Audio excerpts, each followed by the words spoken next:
Close your eyes and imagine a nice, cozy little haunted house on the outskirts of Mummyville. Kirby, the nicest ghost you'd ever meet, lived there. Kirby was different from other ghosts. He didn't like to be mean to people or scare them.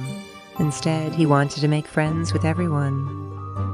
In Mummyville, the Halloween holiday was always celebrated with fun and joy, not fear or scary things.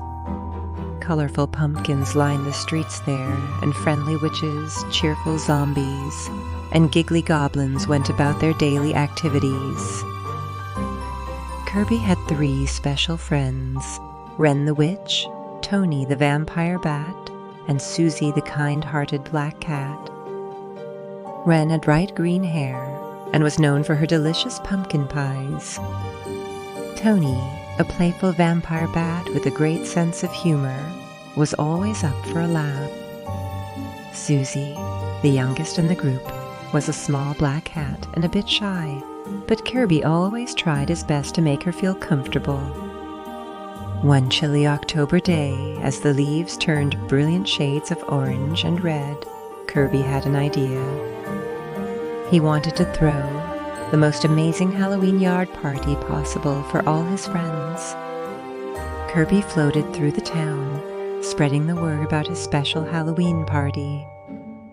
He eventually made it to his best friend Wren's cottage. Her smile could light up the darkest night, and she was always ready to share her magical treats. "Of course I'll be there, Kirby," Wren exclaimed with excitement. Next on Kirby's list was Tony, the playful vampire bat. He was known for his mischievous pranks, but he also meant well and could play the coolest Halloween tunes on his bat-shaped guitar. "I wouldn't miss it for the world," Tony declared, flying around the yard with joy.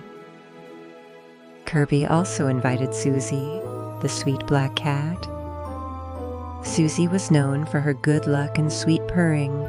She could bring a smile to anyone's face, and her whiskers quivered with excitement as she happily accepted the party invitation. The next week, preparations for the party started. Kirby and his friends began decorating his yard like a haunted house with pumpkins, spider webs, lanterns, and twinkling fairy lights. Wren baked her famous pumpkin pies, Tony practiced some funky bat dance moves, and Susie practiced her pumpkin carving skills. The haunted house yard looked magical, bathed in a soft, inviting glow. Friendly ghost banners, colorful pumpkins, and twinkling fairy lights were everywhere. The aroma of Wren's pumpkin spice pies and caramel apples filled the air. Finally, the big day arrived. As evening descended and a full moon rose in the sky, children and friendly creatures from all over Mummyville gathered at Kirby's yard, excited for the party. The night was filled with fun and happiness. Mummyville's residents, both living and spectral, gathered in the front yard. Kirby stood at the center, his translucent form radiating happiness. "Welcome everyone to the friendly Halloween party," Kirby announced. "Tonight we celebrate the magic of kindness and the joy of friendship, and lots of tasty Halloween treats. So have lots of fun and let the festivities begin." There were games to play, like bobbing for apples, and a costume contest, where Zack the vampire bat was the judge. Wren's magical treats delighted taste buds, and Susie's magical purrs brought a sense of calm to everyone. First, there was a pumpkin carving contest with Susie as the judge. Everyone created amazing pumpkin designs, from funny faces to spooky creatures. Laughter filled the air as they scooped out pumpkin guts and carved their unique masterpieces into orange pumpkins of all shapes. Next, it was time for a dance-off led by Tony. Kirby played a hauntingly catchy tune on his ghostly flute, and soon, even the clumsiest partygoers moved gracefully to the rhythm The children laughed and cheered as Tony flew and danced with more enthusiasm than ever. Wren's pumpkin pies were a big hit. The delicious aroma filled the air, and everyone savored a slice or two. Her pies vanished faster than ghosts in the night. Then came Kirby's special surprise. He performed a magic trick that left everyone amazed. He turned invisible, disappearing into thin air, only to reappear seconds later. The kids giggled with delight, their eyes sparkling with wonder. As the night went on, the children and creatures laughed, played, and shared games and stories. Kirby was so happy as he realized that Halloween could be about more than just scares. It was about the joy of friendship, too. The moon shone brightly overhead as laughter and joy echoed through Mummyville. It was a Halloween night like no other, filled with kindness, tasty treats, and lots of fun. As the party wound down, Kirby gathered his friends around. "I want to thank each and every one of you for making this night so special," Kirby said, his voice filled with warmth. "You see, Halloween isn't about being scary. It's about being together and making memories with friends who care about you." His friends nodded in agreement, and Susie purred softly.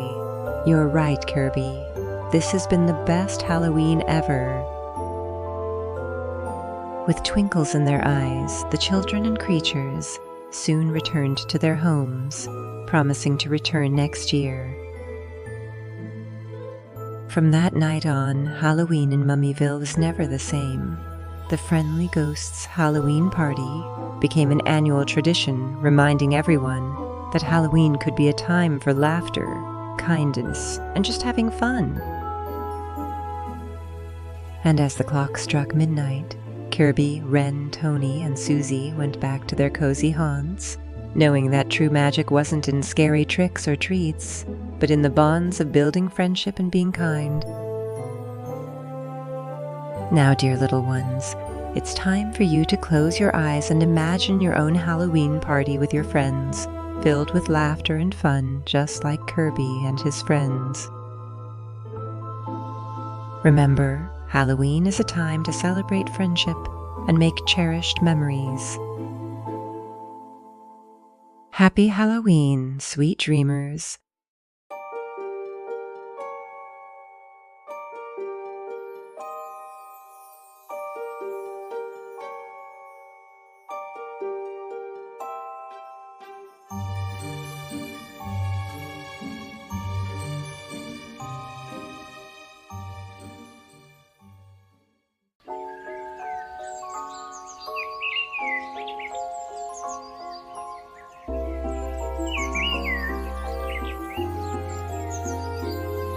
Once upon a time, in a cozy little neighborhood nestled between two friendly hills, lived a young boy named Hank. Hank was 5 years old and had a heart as big as his imagination. He had a furry buddy, a golden retriever named Blossom, who happened to be his best friend. Together they were inseparable. They played fetch, raced around the yard, and had countless adventures every day. Hank's favorite pastimes were playing dress-up with Blossom and exploring the world around him. But there was one thing that Hank didn't quite understand: Halloween. While most kids eagerly awaited this spectacular holiday, Hank was afraid of it. The problem wasn't the candy or the costumes. It was something entirely different.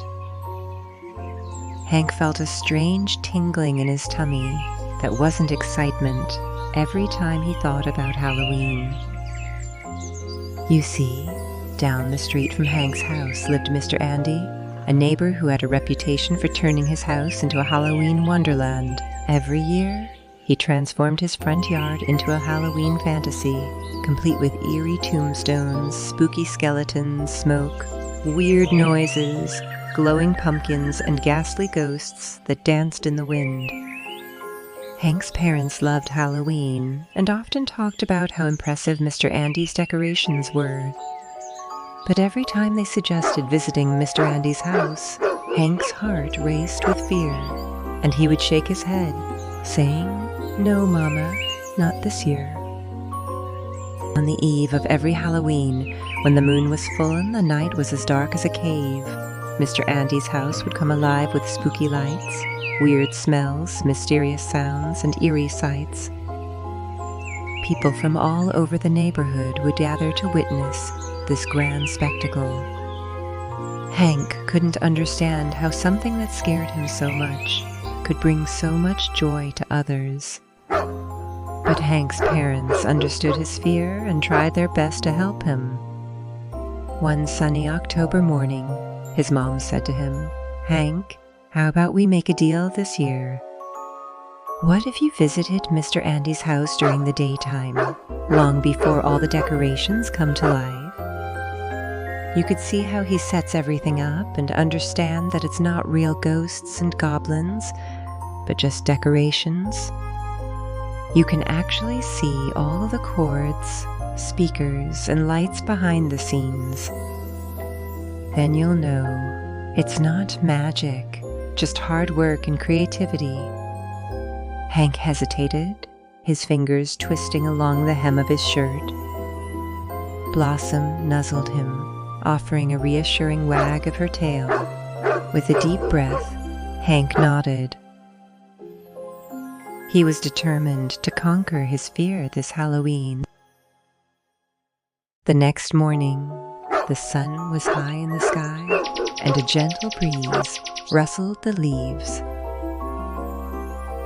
Hank, his parents, and Blossom knocked on Mr. Andy's door. Hank stood in the back, holding his mom's hand tightly. The door creaked open, revealing not a monster, but Mr. Andy standing in the doorway with a warm smile. He was delighted to have Hank over and was eager to share the secrets of his Halloween magic. "Hey, Hank, I've been waiting for this day. Let's explore the yard together." As they stepped out into Mr. Andy's yard, Hank was amazed by the elaborate setup. Grinning pumpkins, cobweb-covered trees, gravestones made out of styrofoam, and an army of friendly scarecrows greeted him. Hank saw dozens of electrical cords snaking across the grass, and he learned how Mr. Andy programmed the lights to flash and twinkle. He also discovered that the eerie sounds he heard were actually a recording coming from a hidden speaker in the bushes. Mr. Andy explained to Hank and his family how he used strings of lights, hidden speakers, and cleverly placed props to create his Halloween extravaganza. Everything had an explanation, and soon Hank felt his fear fading away. Hank's eyes widened with wonder as he realized that it was all a magnificent illusion. He touched the fake spider webs and tapped the cardboard fencing. "It's not scary at all," he exclaimed, his fears slowly turning into fascination. Over the next few hours, Mr. Andy gave Hank a behind-the-scenes tour. He showed him how to set up the eerie sounds and how to place the skeletons just right. Hank learned that Halloween here was like a grand stage production, or maybe even a movie set, with Mr. Andy as the director, bringing joy to everyone in the neighborhood. By the time they finished the tour, Hank was beaming with newfound confidence. He realized that Halloween wasn't about being scared. It was about creativity, sharing, and enjoying spooky decorations with friends and neighbors. And lots of candy, too. With a newfound confidence, Hank and his family returned home after thanking Mr. Andy for the visit. That evening, as the sun dipped below the horizon, the people in the neighborhood began to gather in Mr. Andy's yard. Hank, dressed up as a friendly ghost, with Blossom by his side, felt a thrill of excitement this year instead of fear. The decorations came to life with a symphony of lights, smells, and sounds. Mr. Andy's decorations glowed with an enchanting light, casting whimsical shadows on the ground. The night was filled with laughter as children and adults alike marveled at Mr. Andy's magnificent Halloween displays. And Hank, he couldn't stop smiling. In the midst of it all, he had learned a valuable lesson. Sometimes what seems scary at first glance is just a product of our imagination. With a little courage and understanding, we can turn our fears into something really magical. As the stars sparkled in the night sky, Hank realized that sometimes the scariest things can become the most exciting adventures. With Blossom's wagging tail as his anchor, Hank knew that he was ready for any Halloween adventure that came his way. Eventually, Hank's family headed back home with a bag filled with candy and 2 sleepy best friends. Hank drifted off to sleep with a smile on his face. He dreamed of next year's Halloween, when he would be old enough to help Mr. Andy set up his decorations. But for now, he was content, knowing that Halloween was not about being scared, but about coming together with friends and family to celebrate the magic of imagination and creativity. And so, on that spooktacular Halloween night, Hank conquered his fear. He made new friends and found the courage to face the unknown, proving that courage and the warmth of friendship can light up even the spookiest nights. It was a night he would treasure forever because it had turned his fear into the greatest adventure of all.